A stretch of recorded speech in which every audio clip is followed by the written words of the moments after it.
Hi, Rick. Pleasure to be with you. Yes, sir. Well, things aren't going well for Mr. Obama these days, and it seems this would be a good time to reopen the original scandal, which is his questionable identity. So I wanted to check in with you, Mr. Zullo, and find out if there are any new developments in the sheriff's office investigation of Mr. Obama's identification. Well, there are. This investigation is now ongoing for 21 months. And as of recently, over, I would say, the last 3 or 4 months, we've uncovered even more evidence that is irrefutable that the document itself, the PDF file, is an utter forgery. On top of that evidence, we were successful in hiring a court-certified forensic document examiner, an individual with 20 years of experience, has testified in numerous court cases involving document fraud. And an independent evaluation by him, a 40-page report issued by him with his professional conclusion that he has never seen a document so flawed as this, and that in his professional opinion, the document is a 100% forgery. I mean, that's devastating news. We have now an independent individual looking, if you will, over our shoulder, looking at what we did, and then did his own analysis and came to the very same conclusion. So I would have to assume, if I were Mr. Obama or that campaign, that there are going to be some problems for them on the horizon regarding this document. Yes. If Barack Obama was not the president of the United States, if he was just Joe Smith and he lived there in Phoenix and let's say a corporation called the sheriff's office and said, we have a man who is working for us and we think his identification papers are a little fishy here, and you opened up an investigation and you had an expert witness tell you the same thing about Joe Smith's identification papers has been told to you about Mr. Obama's birth certificate that's on the White House website. What would you do as a police officer? Well, that individual, depending on what he did with the document, if the document was used to secure employment, and then we can determine that the document was in fact a forgery, and he's committed fraud, he would be arrested. No different than using a phony Social Security number. And in Maricopa County, the state of Arizona, that's a Class 4 felony. You can't take documents, you can't take state official or federal documents and reproduce them to some extent to make them what you want them to be. You can't replicate them on any level, and you certainly can't create them out of thin air. And that's what was done with the Obama document. The Obama document, and we're using the word document, but we really shouldn't. The Obama PDF file is nothing more than a computer file that this image of a birth certificate was created in. So in other words, this never started out its life as an original paper document. It was manufactured completely inside a computer. This thing resides in cyberspace. Hence, the production of this document, as Mr. Obama saying that this is proof positive of his birth, is an erroneous statement. And the fact is that the production of this PDF file loaded up to the White House website at whitehouse.gov and given to the American people as the reference document, the fact of the matter is he has produced nothing to verify his birth in the state of Hawaii. So the American people have been defrauded, in our opinion. And what a lot of Americans are waking up to realize right now is that we have a rogue regime in power that is using the Internal Revenue Service to go after opponents of the administration's policies, to intimidate critics. We've got a rogue regime that is using the power of the federal government to investigate news reporters that they don't like their stories. And, we've got the scandal of the Benghazi murder of Ambassador Stevens and the phony story that was made up by the Obama White House about the goofy Muslim video that they said started the whole ruckus in Benghazi, and the list just goes on and on and on. Scandal after scandal, and in every instance, the Obama people have been caught lying and lying and lying. So why shouldn't we revisit the original scandal? The scandal that goes back to 2008 when he first ran for president. And this radio show, we devoted countless hours in 08 and 9 and 10 throughout his first term. Mike, I interviewed so many people I've lost track of it. But this is the ultimate scandal, because if it is proven that these documents or these so-called documents are just manufactured PDF files, and that this man is not who he says he is, then this is the biggest scandal, not only of this administration, this is the biggest scandal in the history of the Republic. I would agree with you, and what's even more frightening than that is, as a law enforcement agency, we cannot make a positive identification. We don't have supporting documentation to back up the birth narrative. He is the only president in U.S. history that has 4 aliases. He goes by 4 different names. Now, that's unsettling in and of itself. Can you tell us the 4? Can you tell us the 4? I know. I mean, I often call him Barry Soetoro. What are his other aliases? You have Barry Soetoro. You have Barry Obama, Barack Hussein Obama, and another one found on a passport from his mother called Soey Barka, which we're not sure what that even means, but he was referenced to that on a passport document where his name was stricken from. So we're a little in the dark on that particular one. But there's problems in a lot of the background. There's problems with his years at Columbia University where he professes to be there, yet 400 alumni, nobody remembers him. At the 30-year reunion for that Columbia graduating class, I believe it was in '83, nobody remembered seeing him. He didn't even, as President of the United States, as an alumni there, send even a video message to that reunion. I mean, there's just stuff that is unheard of. As President of the Harvard Law Review, he's never authored a paper that anyone can find. You start to go back into the history, and we have no evidence that this individual was in the United States before the age of 5. The only evidence that's been offered to suggest that is an erroneous birth certificate. There's no supporting documentation around it. There's no hospital records, no eyewitness account of the birth, no eyewitness account of the mother being pregnant. And to make it even worse, we don't have any information that actually substantiates that there's validity to the claim Stanley Ann Dunham and Barack Hussein Obama are even the parents. You're shown a photograph. You're shown a couple photographs that have been circulating around now for 9 years, and they're out there saying that this is mommy and this is daddy. But there's no evidence to back that. There's nobody out there to say that they know within 100% certainty that Stanley Ann Dunham was his biological mother. There's nobody to say that Barack Hussein Obama was the biological father. And this gets troubling. I mean, if I were doing a background on you, I could get somebody that could say they remember you at 1 or 2 or 3 years old. Or somebody would have a picture of you in your mother's arms right after you were born. There's none of that here. I mean, it's just really a very murky background that is very difficult to follow. And that background could not get you a job as a janitor in the White House, let alone the President of the United States. This persona that he operates under simply doesn't exist. He is a shadow. He's a shadow person.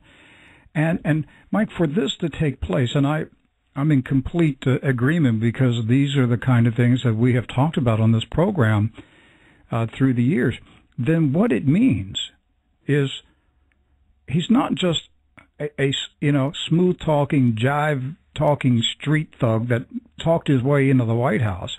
It means that he was placed here. He was deliberately placed here as a child. His identity was concealed. Identity, there were traces of identity made for him whether college or other ways. But he never existed in any of those things. He is a manufactured person, and the conclusion I've come to is that he is a foreign plant. Have you considered the possibility that he is a foreign agent? At this point, I could not rule out any possibility, although I cannot make any accusation either. All I can tell you right now is I have an individual that I can't track his roots. You go to a certain depth into the background, and the trail ends. And that's where our biggest problem is with this. But only intelligence agencies have the capability of doing something like this, Mike. Well, as part of our investigation, we contacted the Federal Government Employee Services, which he would fall under. And we were told specifically by them that there is no vetting of a U.S. president, no vetting of a president-elect, and no vetting of the president. There's no agency on record that looks into this. We were told it is done by the Constitution, the loyal opposition, and the media. So there is no vetting of the background. When you have the media in the bag for an individual like they are for this man, there is no vetting process. And on top of that, the certifications received by all states in the Union regarding his ability to be placed on a ballot from the Democratic National Committee. The Democratic National Committee said that he meets the qualifications to be president by their standards, not by constitutional standards. That language was omitted in that. And it's not the first time that's happened. That's happened in the Clinton era. The Republican side of the aisle, they keep the constitutional provision requirement in their document. So people, have to start to really understand you've got to get your arms around our Constitution. You've got to understand what's being done here. You are being conditioned to accept things that perhaps are not really legal. You get into the whole natural born issue. You get into the First Amendment rights. You're starting to be told what you can and cannot do or what is acceptable or not acceptable, regardless of what that founding document says. And to me, Mike, that is an overthrow of the Republic. I agree with you. I mean, it's something to be very concerned about. And American people do have to realize there does come a tipping point where when you wake up, it is too late to wake up. And we are getting very, very close to that. Are there any... Something has to be done with this. Go ahead, sir. Go ahead. What? Something has to be done with this, and Sheriff Arpaio and I are making a desperate push now to get this in front of Congress. We are going to find a way to get our information in front of Congress. We believe our evidence will stand up in any courtroom if this thing ever got into a courtroom. I don't believe Speaker. Congress, I don't think Speaker Boehner will let you do it. I think he's in on it. Well, I would agree with you, but you know something? If you get enough public outcry behind you, public outrage behind you, that moves mountains, and that's what we're going to have to work on. We've got the evidence. We've got the goods. Now it's just trying to find somebody to hear it. And, there's people out there that are clamoring for us to file charges, make a complaint, bring it to the state attorney general's office. There's problems with that. And one of the biggest problems is the clock will run almost indefinitely. If we were to file a charge today, if we were to get an indictment today, that wouldn't get adjudicated with all the delays and tactics that they can do for 4, 5, 6 years. We don't have that time. We've got to get it to Congress. A select committee needs to be appointed to make the inquiry, maybe a special prosecutor that does not answer to the DOJ, but that's what needs to be done. And that's what people have to gear up for and know that they're going to really have to make their voices heard like they've never been heard before. Because what effectively is happening, and I agree with you with the Speaker of the House, the American people's voice has been silenced on this issue because they refuse to deal with it. But we have evidence now. I have real evidence. This is not, somebody thinking that it's this or making a conclusion by jumping from A, B to D. This is evidence. This is provable. It's verified. It's real. This thing is a fake. And there's only one or two reasons why you make a document like this. Either it never existed before, or you made it to add, conceal, or erase certain information. Those are the only reasons. There's no other reason to make this. Would you describe any of the evidence that you have as the smoking gun? Some of it we do, and I can't disclose to you what it is. We do have what you would call a smoking gun. I mean, I could probably name 11 different things in this document that on any witness stand, any forensic document examiner would have to say the document is suspect and therefore null and void. But we have uncovered, as of recently as 6 weeks ago, some new information that removes any doubt what was done here. Just removes any doubt. So as far as the document itself, we stand ready to prove the document was fraudulent. The problem that we have now, not so much a problem, where we need to further the investigation is to determine what information was either changed, concealed, or erased. That's what we have to figure out. And do you have fingerprints? Do you have fingerprints? When I'm talking about fingerprints, do you have names, faces, people that you could say we know for a fact that individual was involved in this crime? I don't have a number one suspect, if that's what you're asking me. Right. This would take further investigation. This is going to go into Hawaii. Hawaii, if for lack of a better word, has their fingerprints on this to some extent. We did get a verification request from our Secretary of State asking for the document to be verified. And the verification that Hawaii ultimately sent back, which was actually fought over for about 3 months, and as fate would have it, after we knocked on the door to interview the registrar of the Department of Health in Hawaii, which they declined, miraculously they decided to give the verification the next day after we knocked on that door.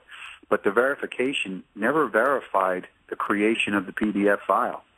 It merely says that they verify that the information on the document we provided matches what's in the record.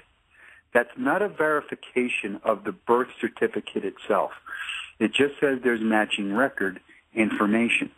The problem with Hawaii is the way their statutes are, those records can be amended numerous ways, even by the individual who's on the birth certificate self-reporting to change information. So we don't know what's in those birth records.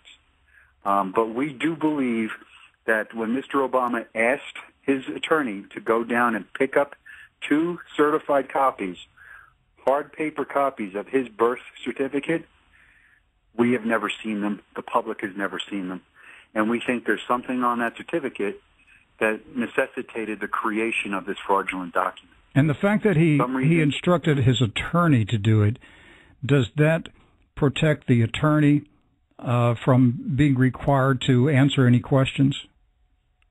Well, I think at some point that attorney-client privilege may be, not as strong as they think. Depends on how this gets done. It depends on where this thing gets, dealt with. If it's in front of Congress, they would have a little bit of a hard time invoking that privilege to the extent that they would like to. But I think it was set up and done like that to create distance. You're going to have, for lack of a better word, plausible deniability on Mr. Obama's part. He's going to say, I didn't pick it up. I don't know what's in it.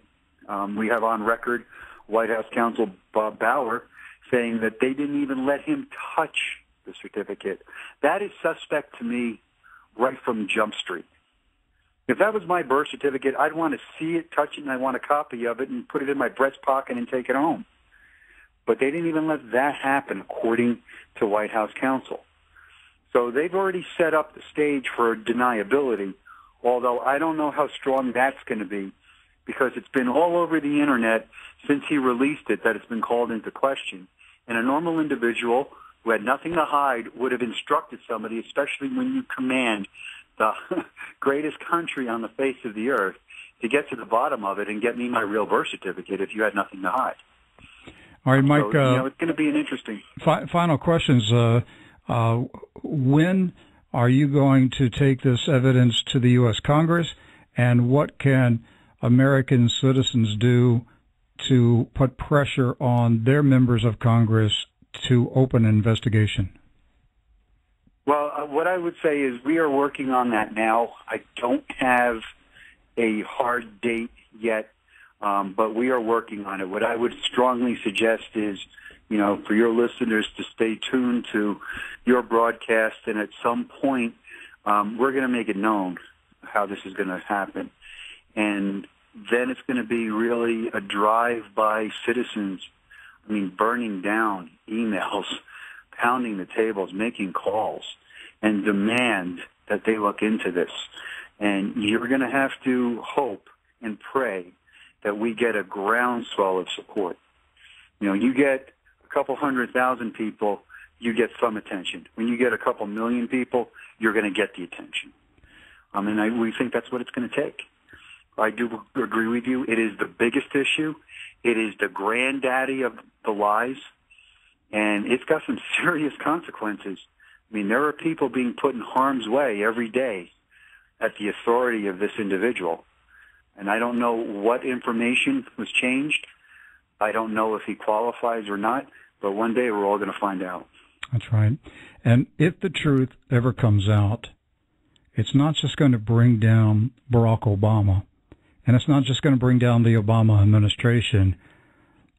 The revelation of the truth of this scandal is going to reveal a dark, sinister shadow power that's operating in this nation to overthrow, to subvert the constitutional republic. This goes much deeper than just some smooth-talking Chicago politician lied his way into the White House. This is a deep, sinister operation that goes back decades. And it's not just in the United States. This is a worldwide operation against the American people to destroy this republic. That's my personal opinion. My guest, Mr. Mike Zullo, lead investigator for Maricopa County Sheriff Joe Arpaio's Cold Case Posse investigation.